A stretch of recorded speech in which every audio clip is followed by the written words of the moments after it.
Hi friends, welcome back to my channel baby Shenno official.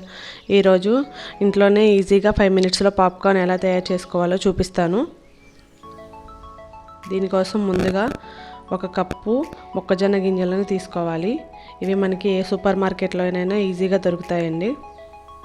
ఈ cup మొక్కజొన్న గింజలను తీసుకొని ఒక కడాయిని తీసుకొని స్టవ్ వెలిగించుకొని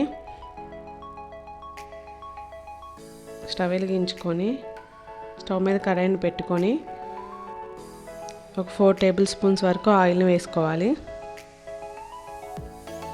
ఆయిల్ కొద్దిగా వేడైన తర్వాత ఆయిల్ వేడైందో లేదో ఒకసారి చెక్ చేసుకొని ఈ పాప్కార్న్ చాలా టేస్ట్గా ఉంటుందండి.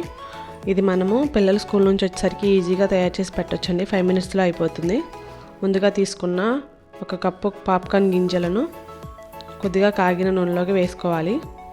దీనిలోకి కొద్దిగా ఉప్పు, కొద్దిగా పసుపు, చూసారా వేస్తుంటేనే ఎలా తయారవుతున్నాయో పాప్కార్న్స్. కొద్దిగా కారం, ఇష్టం ఉంటే కారం వేసుకోవచ్చండి, లేదంటే లేదు. మేమైతే కారం తింటాం, అందుకనే వేసుకుంటున్నాను. కారం వేస్తే చాలా టేస్ట్గా కూడా ఉంటుంది.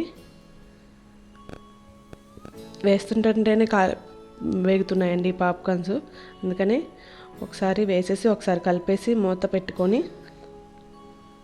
ఒక 2 మినిట్స్ హైలో పెడితే మనకి సౌండ్ వినిపిస్తుందండి. టప్ టప్ టప్ మన సౌండ్ వినిపిస్తుంది. ఆ సౌండ్ ఆగే వరకు పాప్కార్న్ వేయించుకోవాలి. సౌండ్ ఆగిపోయిన తర్వాత ఒకసారి మూత తీసి చూస్తే పాప్కార్న్ రెడీ అండి.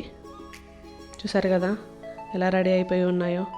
నా వీడియో కనుక మీకు నచ్చినట్లయితే లైక్ చేయండి, షేర్ చేయండి, నా ఛానల్ కొత్తగా చూస్తున్న వాళ్ళైతే సబ్స్క్రైబ్ చేసుకోండి. మీరు కూడా ఇంట్లో ట్రై చేసి ఎలా వచ్చిందో నాకు కామెంట్ పెట్టండి. Thank you friends, bye.